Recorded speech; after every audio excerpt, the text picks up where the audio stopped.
अ, काफी पिछले सेशन में हम लोगों का टॉपिक बहुत ही यूजफुल रहा और बहुत ज्यादा हम लोगों को सीखने का मौका मिला। आज हम लोगों को फिर एक नई टॉपिक के साथ चलना पड़ रहा है। वो टॉपिक है classification of classification of acids. अम्लों के प्रकार। अम्लों के प्रकार सॉरी अम्लों का वर्गीकरण कर ले, उसी में प्रकार कर लेंगे हम लोग। अम्लों का वर्गीकरण। तो अम्लों का वर्गीकरण क्या है? ये अम्लों के प्रकार को अलग अलग रूपों में व्यक्त करने का एक तरीका है। अम्ल कई प्रकार के हो सकते हैं, कई रूपों में वर्गीकृत हो सकते हैं। अम्ल का वर्गीकरण थोड़ा हम लोग पहले देख लें। उससे पहले हम लोग अम्ल के बारे में थोड़ा सा हिंट कर लें कि अम्ल क्या है। जहां तक अम्ल के बारे में अध्ययन है, उसके बारे में हम ये कह सकते हैं कि अम्ल लैटिन वर्ड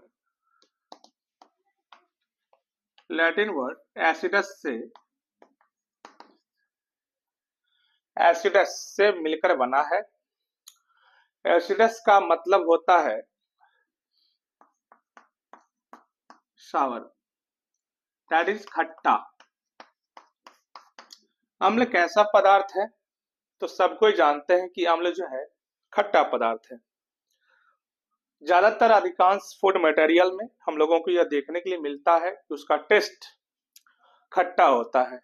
यानी बहुत सारे फूड मटेरियल ऐसे हैं जिनका स्वाद खट्टा होता है। ज्यादातर साइट्रस फ्रूट के रूप में हम लोग ले सकते हैं लेमन, ऑरेंज। ये सारे स्वाद में खट्टे होते हैं। आंवला हो गया, विटामिन सी की प्रचुरता से युक्त होता है, उसमें भी एस्कॉर्बिक एसिड है।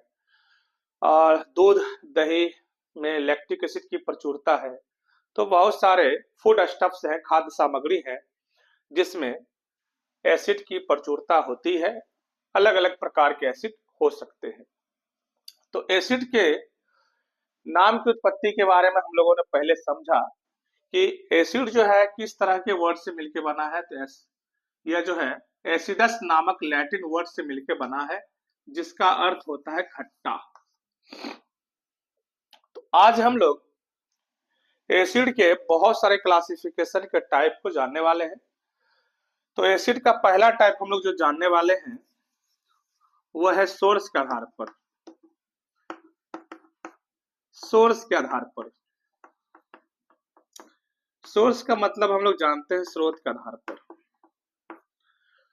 तो सोर्स के आधार पर एसिड कितने प्रकार के होते हैं, तो इसके बारे में हम लोग ये कह लें, यह ऑर्गेनिक एसिड और इनऑर्गेनिक एसिड, दो टाइप का एसिड है। ऑर्गेनिक एसिड को हिंदी की भाषा में हम लोग कार्बनिक अम्ल और इसे हम लोग अकार्बनिक अम्ल भी कहते हैं। तो पहला जो ऑर्गेनिक एसिड है वह ऑर्गेनिक एसिड और इनऑर्गेनिक एसिड है।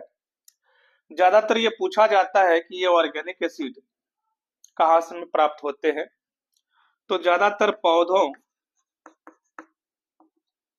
पौधों से प्राप्य होते हैं। वास्तव में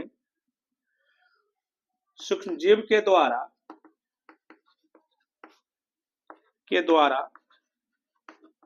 किण्वन की क्रिया, हम लोग अंग्रेजी में से फर्मेंटेशन बोलते हैं, किण्वन की क्रिया द्वारा बनते हैं। तो हम लोगों ने ये देखा कि ऑर्गेनिक एसिड जो है पौधों से प्राप्त होते हैं।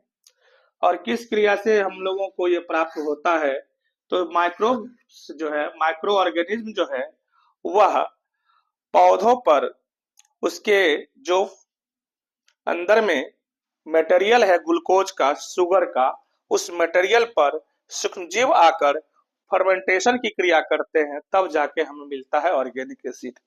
ऐसे बहुत सारे ऑर्गेनिक एसिड हैं जो हमें मिलते हैं, उसका उदाहरण हम लोग देख लें कौन कौन से एसिड मुझे मिल जाते हैं। तो इस एसिड के अंतर्गत हमें ऑर्गेनिक एसिड के रूप में हम बोल सकते हैं acetic acid, lactic acid, oxalic acid, formic acid. यानी हम ये बोल सकते हैं ये सारे एसिड्स जो हमको ज्यादातर पौधों से मिलते हैं। लेकिन पहली बार जो एसिड की प्राप्ति हमें हुई थी, फॉर्मिक एसिड की प्राप्ति, वह लाल चींटी से हुई थी, लाल चींटी के शरीर से हुई थी। तो हम ये कह सकते हैं कि, लेकिन ऐसा नहीं है कि फॉर्मिक एसिड सिर्फ लाल चींटी के बॉडी में ही पाया जाता है। कुछ ऐसे पौधे भी हैं जिनके बॉडी के अंदर फॉर्मिक एसिड रहता है, लेकिन पहली बार इसे प्राप्त लाल चींटी से ही किया गया, इसलिए इसका नाम फॉर्मिका से फॉर्मिक एसिड रखा गया। तो ये सारे प्रोडक्ट जो है पौधों से प्राप्त हुए हैं, इसलिए इन्हें हम ऑर्गेनिक एसिड में रखते हैं। लेकिन रियल जो डिफिनीशन की बात आएगी तो कुछ ऐसे भी पदार्थ हैं जो जंतु के शरीर से भी प्राप्त हो पाते हैं या होते हैं, उन्हें भी ऑर्गेनिक एसिड कहा गया है।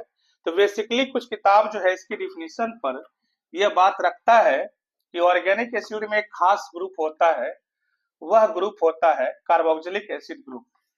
यानी इसमें होता है COOH समूह। अगर यह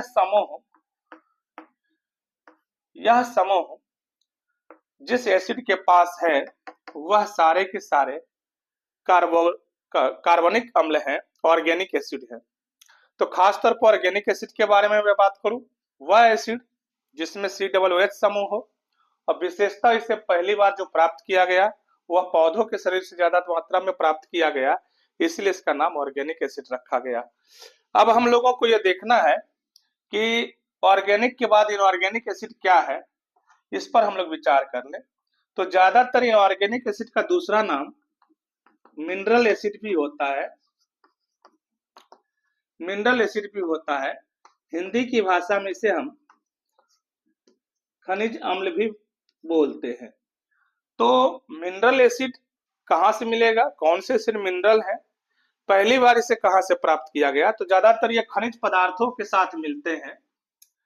चूंकि यह खनिज पदार्थों के साथ मिलते हैं इसीलिए इसका नाम मिनरल एसिड या इनऑर्गेनिक एसिड रखा गया। और इसमें जो है COOH समूह नहीं होता, इसलिए इसका नाम अकार्बनिक अम्ल रखा गया। तो बिल्कुल सिंपल सी डिफिनेशन, कार्बन का एक ग्रुप है अकार्बनिक, इसमें कार्बन का समूह COOH नहीं होगा। तो ऑलरेडी मैं क्लियर कर दूं, COOH समूह नहीं रहता है। दूसरा, यह कहां मुझे मिला होगा, यह ध्यान रखने की जरूरत है, खनिज पदार्थों के साथ, खनिज पदार्थों के साथ पाया जाता है या प्राप्य होता है। अगर खनिज पदार्थों के साथ पाया जाता है तो इसे हम लोग मिनरल एसिड कहते हैं। कौन कौन से मिनरल एसिड है? बहुत सारे मिनरल एसिड हैं जो खनिज पदार्थों के साथ रहते हैं, जैसे HCl कह सकते हैं, नाइट्रिक एसिड कह सकते हैं और सल्फ्यूरिक एसिड कह सकते हैं। तो ये हाइड्रोक्लोरिक एसिड है, ये नाइट्रिक एसिड है, ये सल्फ्यूरिक एसिड है। ये सारे के सारे एसिड, ऐसे और भी बहुत सारे उदाहरण हैं, ये सारे के सारे एसिड देख सकते हैं।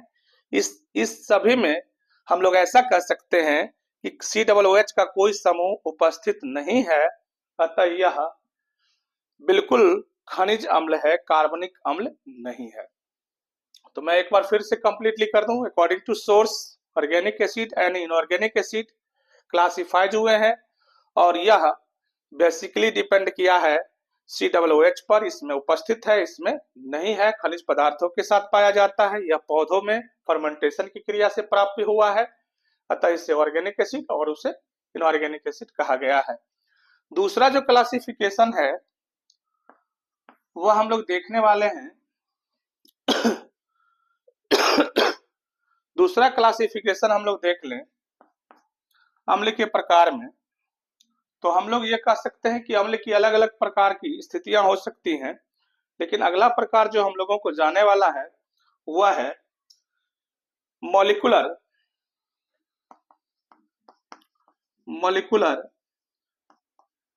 स्ट्रेंथ के आधार पर,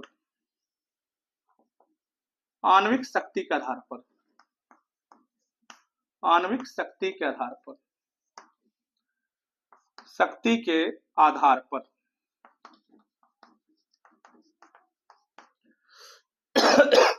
इस आधार पर अम्ल के दो प्रकार हैं।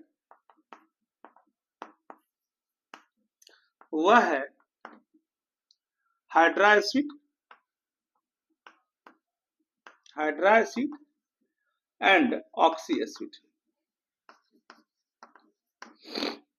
हम लोगों को यह देखना है कि हाइड्रा एसिड और ऑक्सी एसिड क्या है। तो एक टाइप तो मेरे पास है हाइड्रा एसिड और दूसरा टाइप है मेरे पास ऑक्सी एसिड।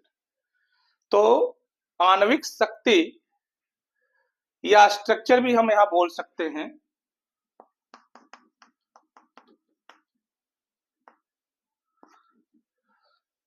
मॉलिक्यूलर स्ट्रक्चर या आणविक संरचना के आधार पर या शक्ति के आधार पर हम यह बोल सकते हैं कि यह कितने प्रकार का होता है। तो हाइड्रा एसिड और ऑक्सी एसिड। अब देखेंगे कि हाइड्रा एसिड और ऑक्सी एसिड क्या है। मैं यहां लिख रहा हूं थोड़ा सा हाइड्रा एसिड। हिंदी में भी इसे हम यही नाम देते हैं, that is called hydra acid, hydra. तो इस अम्ल में क्या होता है? हाइड्रा एसिड किसको कहा गया है? वह अम्ल जिसमें केवल हाइड्रोजन परमाणु ही हो लेकिन ऑक्सीजन के परमाणु नहीं हो।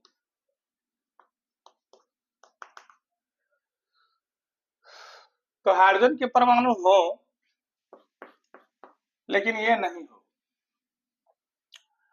और यह हाइड्रोजन किसी न किसी अन्य परमाणु के साथ लगा हो।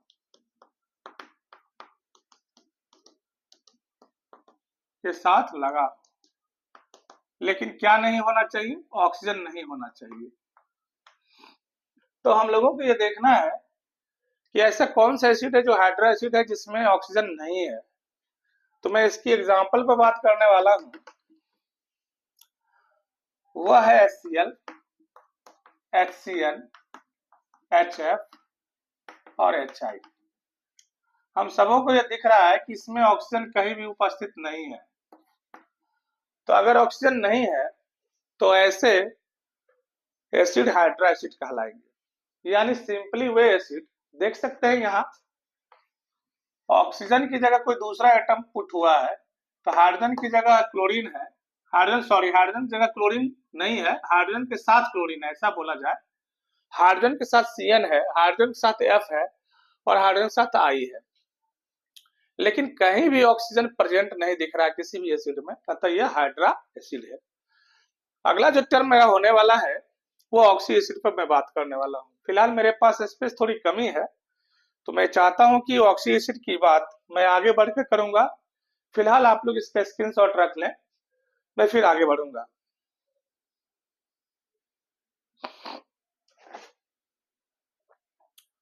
तो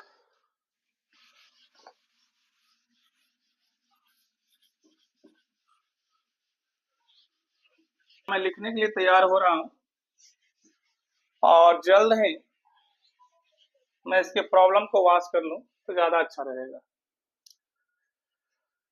तो अगली जो टॉपिक है हम लोगों के पास वह है ऑक्सी एसिड की टॉपिक।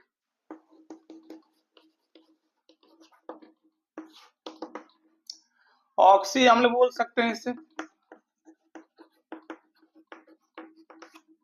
ऑक्सी अम्ल क्या है? सिंपली हाइड्रोजन और ऑक्सीजन दोनों हो वह अम्ल जिसमें हाइड्रोजन और ऑक्सीजन के परमाणु उपस्थित रहते हैं ऑक्सी एसिड कहलाते हैं।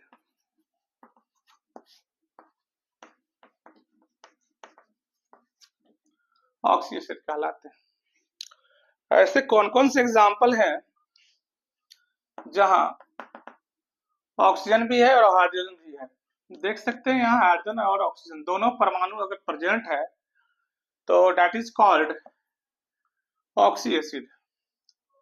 तो यहाँ देख सकते हैं HClO, HClO2, HClO3, HClO4, ये क्लोरीन के सभी एसिड हैं जो ऑक्सी एसिड हैं। देख सकते हैं यहाँ सब में क्लोरीन है।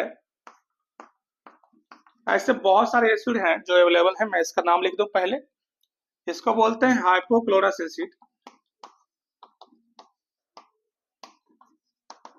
इसे क्लोरस एसिड, और इसे हम लोग परक्लोरिक एसिड बोलते हैं। ये सभी के सभी important example of oxy acid है, हम लोग ऐसा बोल सकते हैं। ऑक्सी एसिड के और भी बहुत सारे एग्जाम्पल हैं जिसे हम लेने वाले हैं एज एग्जाम्पल के लिए। आप देख सकते हैं HNO3, इसमें भी हाइड्रोजन के साथ ऑक्सीजन के परमाणु दिख रहे हैं, ये भी oxy acid. HNO2, CH3COOH, H2SO4, H2SO3, H3PO4, ये जितने भी एसिड मुझे दिख रहे हैं सबके सब मेंबर हो जाएंगे ऑक्सी एसिड के, क्योंकि सभी के पास हाइड्रोजन के साथ क्या है, हाइड्रोजन के साथ ऑक्सीजन है। यहाँ भी हाइड्रोजन है, यहाँ भी ऑक्सीजन है, यहाँ भी हाइड्रोजन है, यहाँ भी ऑक्सीजन है। बहुत सारे ऐसे एसिड हैं जहाँ हाइड्रोजन के साथ ऑक्सीजन है। ये सारे के सारे important example of oxy acid हो सकते हैं। तो एसिड एक बहुत इंपॉर्टेंट पार्ट है। हमारे दैनिक जीवन में भी एसिड का बहुत बड़ा महत्व है। हम लोगों के आमाशय में एक प्रमुख एसिड उपस्थित होता है जो भोजन को पचाने में बहुत बड़ा इंपॉर्टेंट रोल अदा करता है, वो है हाइड्रोक्लोरिक एसिड। और यह एसिड भोजन को अम्लीयता प्रदान करता है। तो हम लोग आगे देखते हैं कौन सा एसिड अभी तक पढ़ा है हम लोगों ने, हाइड्रा और ऑक्सी एसिड। अगर आणविक संरचना में सिर्फ हाइड्रोजन ही उपस्थित है तो हाइड्रा एसिड कहलाएगा। अगर आणविक संरचना में एसिड में हाइड्रोजन और ऑक्सीजन दोनों अवेलेबल है तो उसे हम ऑक्सी एसिड कहेंगे। तो फिर मैं आगे बढ़ूंगा, फिलहाल इतना नोट किया जाए।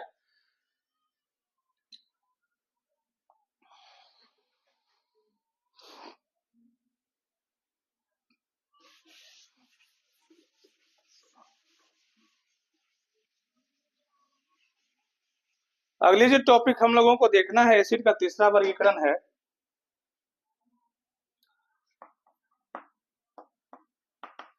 एसिड का वर्गीकरण का तीसरा वर्गीकरण है, एसिड कितने प्रकार के हो सकते हैं। तो तीसरा वर्गीकरण में एसिड को हम लोग वर्गीकृत करते हैं on the basis of basicity, क्षारकता के आधार पर। मैं बात कर लूं इंपॉर्टेंट रोल इसके बारे में, किस आधार पर, क्षारकता के आधार पर। क्षारकता भी कोई कोई किताब इससे भस्मीयता भी लिख सकता है, भस्मीयता के आधार पर। तो भस्मीयता के आधार पर ये पहले जानना होगा कि बेसिसिटी क्या है या क्षारकता क्या है। तो मैं अलग से पहले लिख दूं, बेसिसिटी किसको कहा जाता है। हमेशा याद रखिएगा एसिड की बेसिसिटी होती है, ये कॉन्सेप्ट हमेशा याद रखेंगे। अम्ल की क्षारकता ही लिया जाता है हमेशा, हिंदी में इसे लिखते हैं हम लोग अम्ल की क्षारकता। अम्ल की क्षारकता किस पर डिपेंड करती है, H+ की संख्या पर। हमें ये पता होना चाहिए अम्ल की क्षारकता किस पर निर्भर करता है, तो H+ की संख्या पर निर्भर करता है। यानी एक अणु एक अणु अम्ल पानी में जितनी संख्या में H+ प्रदान करता है, H+ प्रदान करता है, वह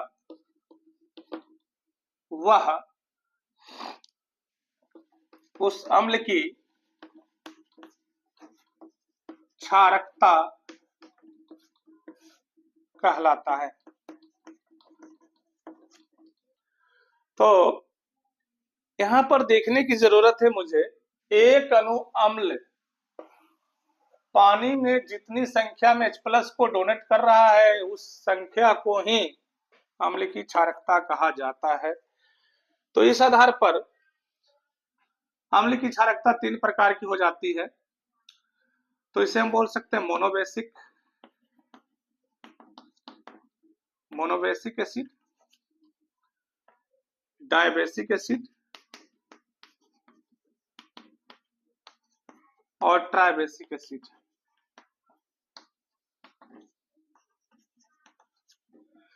हम हिंदी में भी लिख देते हैं, समझना आसान हो जाएगा। एक क्षारकीय अम्ल, द्विक्षारकीय अम्ल और त्रिक्षारकीय अम्ल। त्रिक्षारकीय अम्ल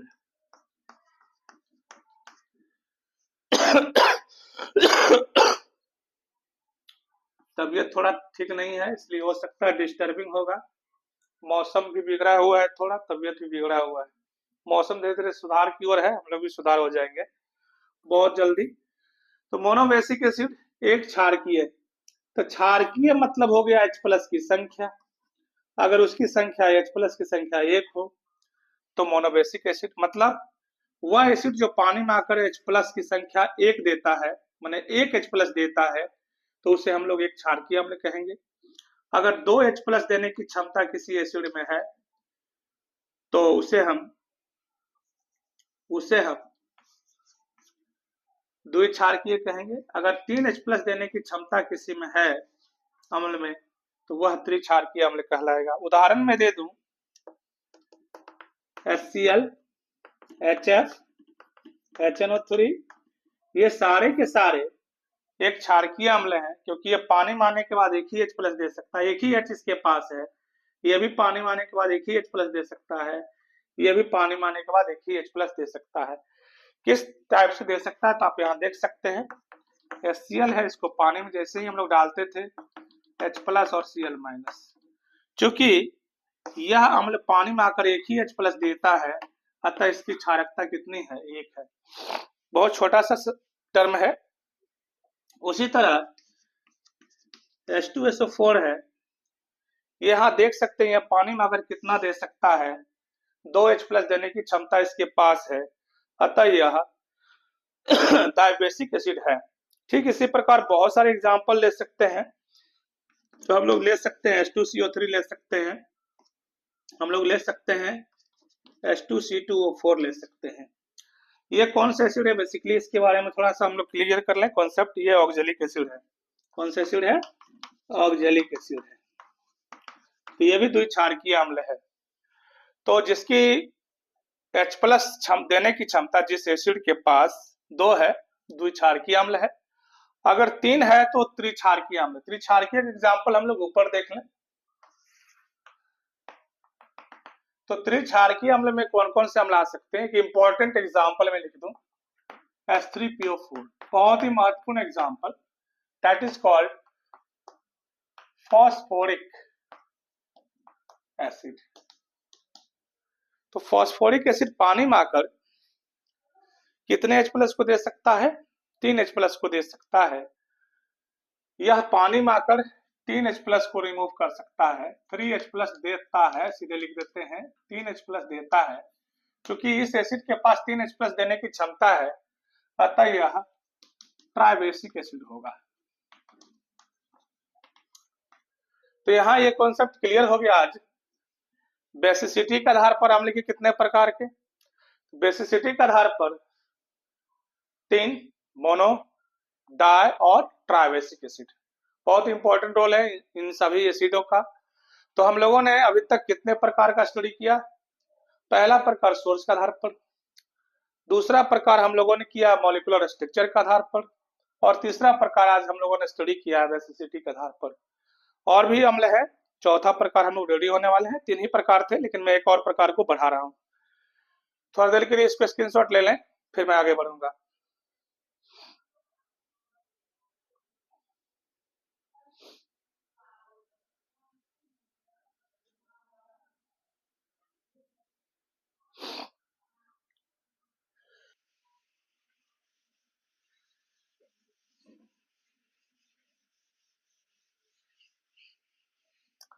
अगला जो प्रकार हम लोगों को देखना है वह है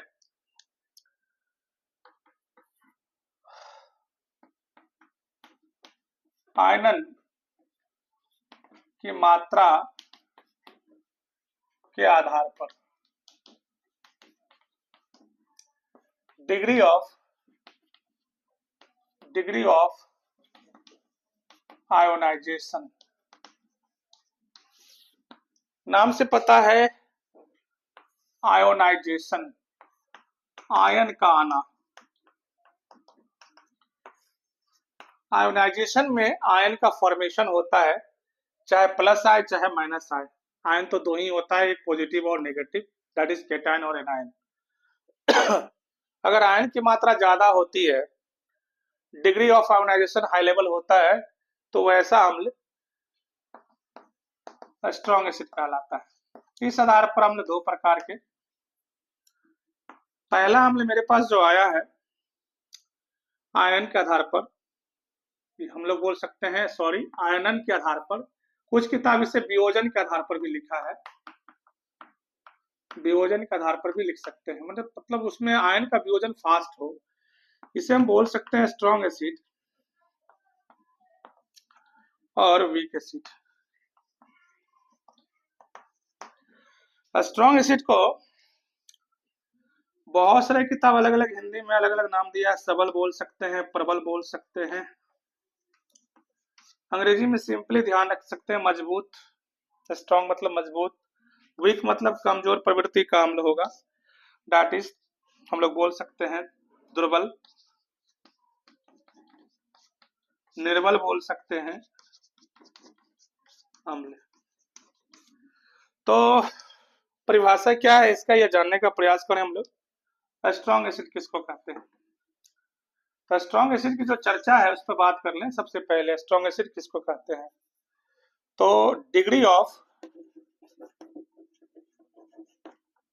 ऑफ आयोनाइजेशन, मतलब आयनन की वियोजन अंश बोलिए या अंश बोल सकते हैं, आयनन का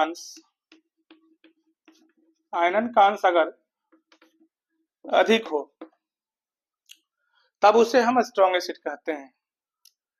मतलब ये है, इसका एग्जांपल देख लें तो समझ में आ जाए क्या होना है। अगर HCl लिया, मैं पानी में डाल दिया, H+Cl- टूट गया, आयन तो बने हैं। अगर मैंने 100 ml लिया और यहाँ वियोजन मात्र 50 ml का ही होता है वॉल्यूम के अनुसार, तो हम कह सकते हैं कि इसका आयोनाइजेशन परफेक्टली नहीं हुआ। लेकिन अगर ये 100 में 100 टूट जाए, पूरा का पूरा डिसोसिएट हो जाए, तो इसके लिए हम ये कह सकते हैं जितनी मात्रा मैंने लिया सारा का सारा अपने आयन में टूट गया, तो परफेक्टली डिसोसिएशन होता है।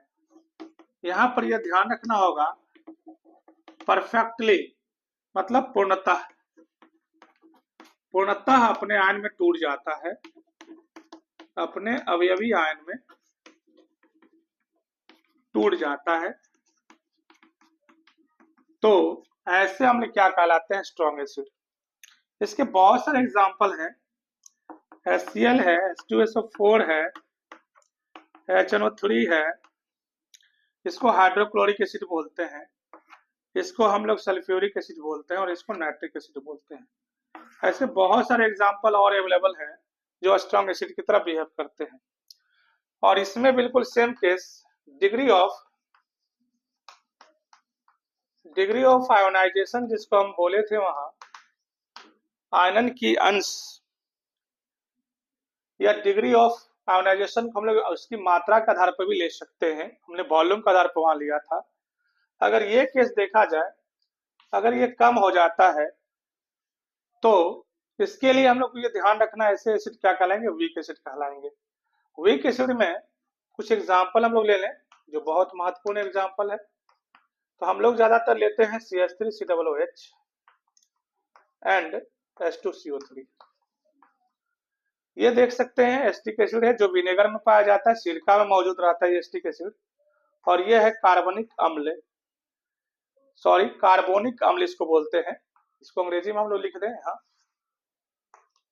Carbonic acid. और ये कहाँ मिलता है, सॉफ्ट ड्रिंक में मिलता है, सॉफ्ट ड्रिंक में मिलता है, एरेटेड वाला, यानी जिसमें वातित नेचर हो, जिसमें हवा इंक्लूड हो, कार्बन डाइऑक्साइड के रूप में भरा हुआ हो, तो वहां ये पाया जाता है। हम लोग पेप्सी, लिम्का ये सारी चीजें पीते हैं, उसमें ये सारी चीजें मौजूद रहती है।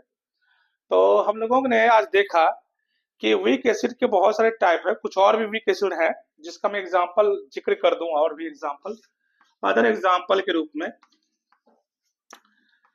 बेंजोइक एसिड का आप नाम सुने होंगे। यह है बेंजोइक एसिड, ऑर्गेनिक एसिड है लेकिन वीक एसिड की तरह बिहेव करता है। और नाइट्रस एसिड भी वीक एसिड है, नाइट्रस एसिड।